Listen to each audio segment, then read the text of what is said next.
Happy Friday and happy October 1st. I'm talking today about understanding stress and how to combat it with mindfulness, which is a really hot topic because stress is one of those things that everybody seems to be talking about right now because it's a really stressful time. I know we got eight celestial bodies in retrograde, and the big focus I find is on Mercury, which just went retrograde in Libra. Yep, the sign of Libra. And due to that has a lot to do with our relationships and how we communicate in our relationships, because Mercury rules over our communications. So, I wanted to talk today about understanding stress, because stress gets a bad rep and people are very anti-stress and they're like, oh, stress is so bad. Okay, hold on. First, let's think for a moment how you define stress. What would you define stress as? And most people immediately mentally go to stress being a negative. Well, I have news for you. Stress isn't a negative thing. And you're sitting there and you're thinking, Sam, how can you say that? Stress actually has a lot to do with how we perform and are motivated. And I'm going to talk a little bit about the window of tolerance for stress and understanding what stress is and how to get more good stress in your life as opposed to bad stress. And then I'm going to give you a few tips to balance your bad stress in your life and combat it with mindfulness, which builds up stress resiliency. Awesome, right? Okay, let's dive into it. So first off the bat, we're talking about stress. I asked you to think about stress, and I know for a lot of people, immediately they mentally go to stress being a negative thing. And I can understand that. I really can, especially because our society is very, very much turning stress into the bad guy. And you're right, too much of bad stress is bad. But did you know there's good stress? Now, there are two types of stress that impact the nervous system. And that's the big thing about stress, is it is how we perceive what's going on around us. And what stress is how our body physiologically reacts to any stimulus that is being presented to it. Whether it be a physical stimulus, an emotional stimulus, a mental stimulus, it's how we physiologically respond. And what I mean by that is how our nervous system kicks into gear when we're presented with this stimulus. So for example, let's say that you're going out on a date with someone you really, really like. That is a stimulus. That could be an emotional stimulus and a mental stimulus, and that is actually a good form of stress, which I'm going to get into.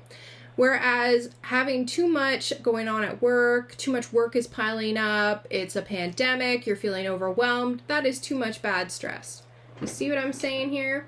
So stress is any stimulus that is put on you throughout your day-to-day life, so any daily activities you go through, that causes a physiological response within your body. And I want to get into a little bit of the physiology behind how our body responds to stress, because a lot of people don't know this about me, but I actually used to be a professor. Yeah. I used to be a college professor, and I'm also a certified exercise physiologist, and my background is in health and wellness. And I specialize in health promotion. So the physiology behind how our body reacts. I know a lot of you have heard of fight or flight, right? Our body, when we're stressed out, we go into fight or flight. So I'm going to explain a little bit about that. So the first thing that happens when we have a stimulus that is considered a stressor, something that causes a physiological change within us for us to react to that stimulus, our autonomic nervous system kicks into gear, which is how our body regulates how we're going to deal with the stressor that's occurring for us. And there are two systems within that nervous system. There is the sympathetic nervous system, which ties into our fight, flight, and freeze response. And then there is the parasympathetic nervous system, which ties into our rest, digest, and relaxation response. Okay? So, there's also two types of stress. There's eustress, which is good stressors, and there's distress, which is bad stressors. Okay, so our distress, bad stressors, cause us a lot of the time to have our autonomic nervous system, our nervous system, kick into gear with the sympathetic nervous system, which is our fight, flight, or freeze. Why is that? So that we can take on any challenges, and due to our evolution, we can respond to them appropriately. So what happens when our sympathetic nervous system kicks into gear for our fight, flight, or freeze so that we can deal with the situation? Your heart rate will pick up, your pupils will dilate so that you can see more around you. You might find that your breath and how you're breathing may slightly increase. You may perspirate, i.e. sweat, and you also stop digesting so that you can react as quickly as possible. And your heart starts pumping faster to get blood to your muscles so that you can deal with the stressor that is impacting you and distressing you. Whereas our parasympathetic nervous system kicks into gear our eustress or good stressors. That's the relaxation response. So in that, our body relaxes, our muscles relax, our heart rate slows down, our breathing slows down, and our body begins to go into a relaxation response that allows for digestion and rest. Awesome, right? However, a lot of people find that within these stressors, they don't know how to have enough good stressors in their life, and they have a lot of distress, i.e. bad stressors. And this ties into what I want to talk about today, the window of tolerance. So we all have a window of tolerance when it comes to dealing with stressors in our lives. And this window of tolerance will react based on hyperarousal, causing our sympathetic nervous system, our fight, flight, or freeze to kick into gear, or hypoarousal, which will cause our parasympathetic nervous system to kick in, which is rest, relax, and digest. So why does this matter? Well, it matters because stress actually can be used as what motivates us. When we don't have enough good stressors in our lives, guess what happens? We get bored. Did you know that? Yeah, research studies show that if you don't have any form of stimulation, i.e. stressors around you, you're going to get bored. Yeah. So you tend to go into this unproductive, unmotivated phase, which isn't healthy for you overall, right? Whereas with distress, if there's too much distress in your life and it builds up over time, you go into something called chronic stress, which puts your body's sympathetic fight, flight, or freeze response in constant overload, which causes you to burn out. And that's when all your dimensions of wellness just completely are exhausted and you're just done. So why is all of this important? Well, first off, we cannot avoid stress. And that is one of the things I wanted to clear up today, because so many people are like, oh, I don't want any stress in my life, like drama free. I don't want any stress. Like I'm avoiding all the stress in my life. Honey, you can't avoid stress. Let me just say that right now. And stress, good stress, is what motivates you and keeps you in that good window of tolerance for stressors in your life so that you can be productive. Aha, and you're not bored.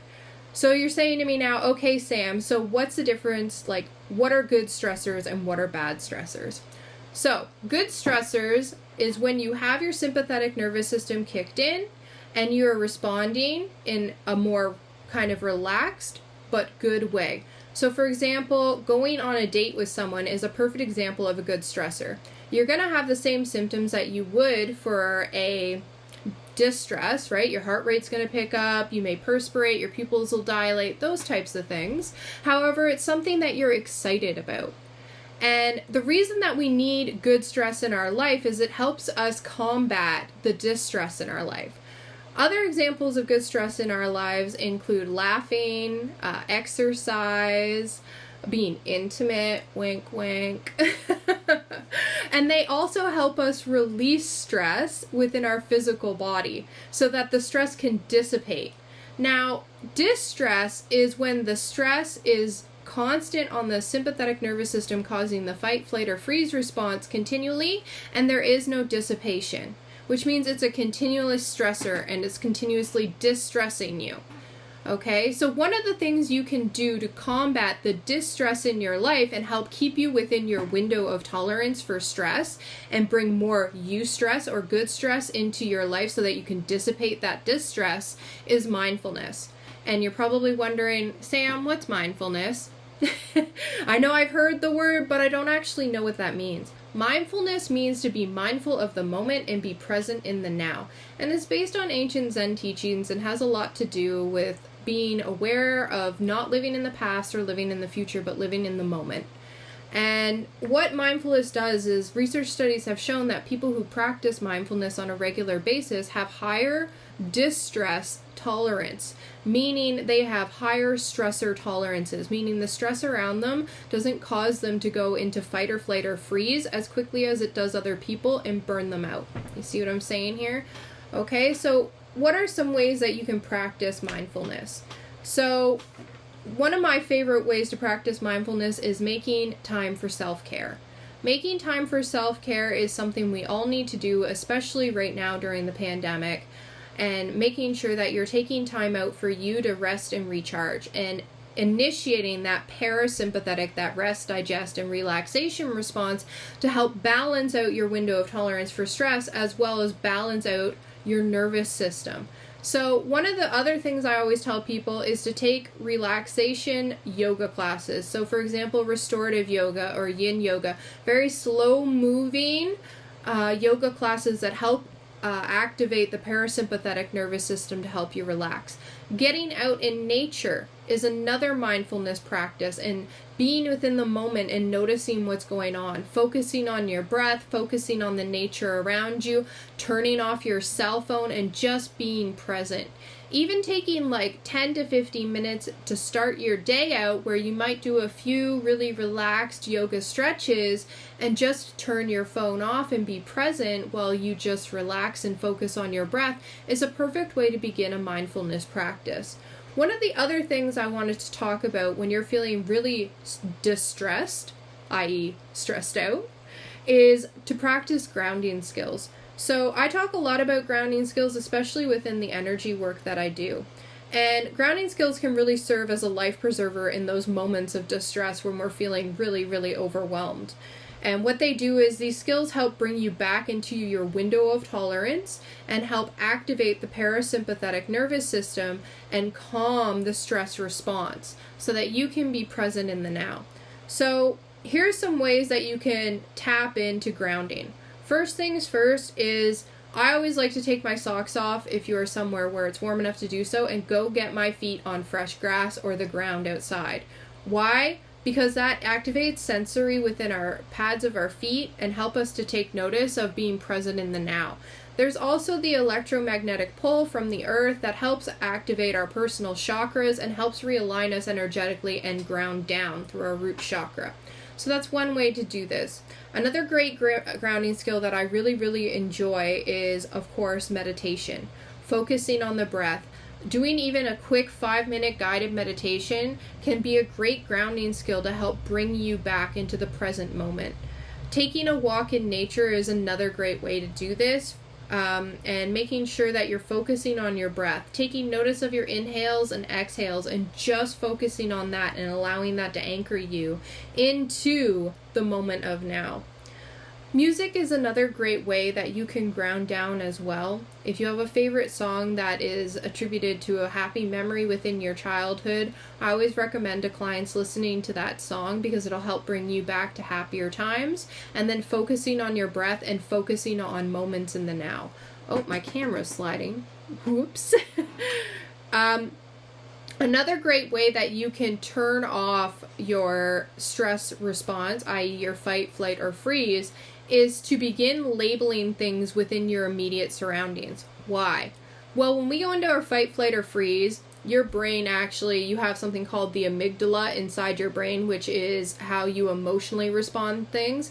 And then you have your brainstem, which is known as the reptile brain, and that's where your fight or flight or freeze response lives. It's one of the most ancient parts of our evolution in helping us to logically and mentally process things within our surroundings. So one of the ways that you can turn off your amygdala, your emotional response in your reptile brain, is to turn the frontal cortex back on, which is our logical brain.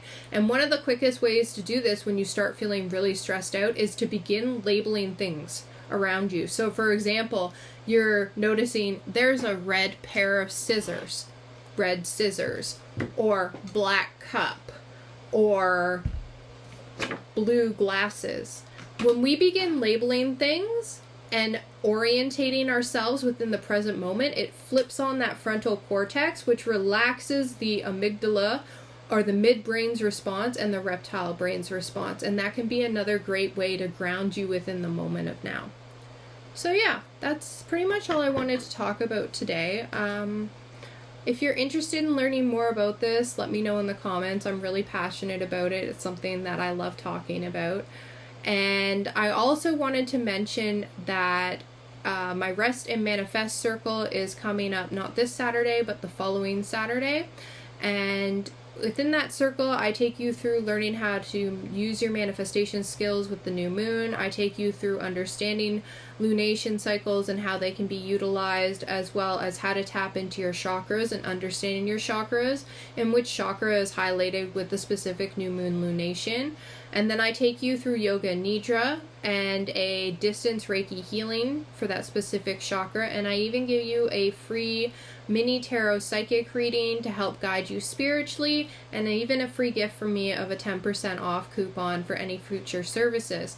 Now, I've gotten a few messages from people due to what's been going on. A lot of people are out of work right now, and I completely understand and I relate to that. Trust me, I do. And if you are struggling right now financially and you feel really, really called to come to this Rest and Manifest virtual new moon circle, please DM me and we can talk. We could do an energy exchange, or we can even work on figuring out a payment that's comfortable for you, whatever you could possibly donate. If that resonates with you, let me know. Just DM me, because I honestly do not want people to miss out on this experience simply because they do not have the financial capabilities right now, especially if they're really resonating with coming to Circle and needing that healing. And as a healer, I'm happy to work around anything that possibly may be able to help you exchange in order for you to attend. I'm very open to that. So yeah, that's all I wanted to say this Friday. I also wanted to mention that due to the fact that we have so many planets in retrograde, you may be feeling emotionally, mentally, physically kind of ungrounded. So practicing those grounding skills can really help you as well to deal with and process the energies that are going on with the celestial bodies. And reality is, whether or not you believe in astrology or not, you cannot deny the fact that large orbiting bodies around us made up of the same chemicals as our physiology influence us. And for example, I'm going to use the moon. The moon influences us in so many ways. It influences our circadian rhythm. It influences women's menstrual cycle. It even influences the tides within our entire planet and how these bodies of water actually move. So think about that and let that sink in. Anyway, I am sending you guys all so much love, and I hope you have a wonderful weekend. And once again, anybody who wants to come to the Rest and Manifest New Moon in Libra Circle, and if you are in a financial position where you can't afford it right now due to whatever reason, please DM me and we can work something out. My guides have informed me that energy exchanges are completely okay as a form of payment, and I'm completely open to that. Especially as a healer, I don't want anybody to have to miss out on this experience. And I'm also called to draw an oracle card for today going into the weekend to help give us as a collective some clarity on what's going on for us. And I am using the Sacred Geometry Activation Oracle deck by Lon, and I love this deck. I absolutely love this deck. It is one of my favorites. And it's got this beautiful, like, the cards are a bit big, which for me, I personally like. I like bigger cards. But it has this beautiful flower of life on the back. Can you see it? And I really resonate with that, especially because I use a lot of sacred geometry, especially in my crystal gridding and energy healing. So for today, I'm going to draw the collective a card, and hopefully this resonates with all of you. So I'm just going to shuffle it a few times. Thank you, archangels, divine beings of pure white light, ancestral guides and guardians. I ask for you to help guide the collective today in providing the oracle card that they need to hear to help guide them. Thank you so much, divine. So let's see what we get here. What comes out for us? Please show the collective what they need to see. Okay, thank you. Okay, so we've got the solar plexus chakra. And the solar plexus chakra has a lot to do with our energy bodies and feeling motivated and full of life, and it's what fires us up. And one of the things about the solar plexus chakra is that it helps us become motivated, which is interesting right now because I know energetically with myself especially, I've really struggled with the energies of what's been going on. I've had a lot of migraines, depression, lack of energy, feeling really lethargic. So it's interesting that the solar plexus chakra is the collective card that's chosen for today for this Friday freebie. And the solar plexus chakra is located right underneath the ribs and above the navel. That is where it's rests, and it resonates as a yellow orb of energy. So I'm going to read what it has to say about the solar plexus chakra, and it is our third chakra. And one of the things I like to mention anytime I do an oracle card that has been given to me by divine is the number that is associated with the number 3. So I just want the collective to be aware that if you're seeing the number 3 or you're seeing repeating 3s, that may be a message from your guides, and to pay attention and to take time to go look up what 333 means. Okay, so the guidebook says, the flower of life is the geometric shape recognized by many cultures all over the planet. I was talking about that. It consists of 13 equal circles that intersect at the middle of each circle, creating a perfectly proportioned flower.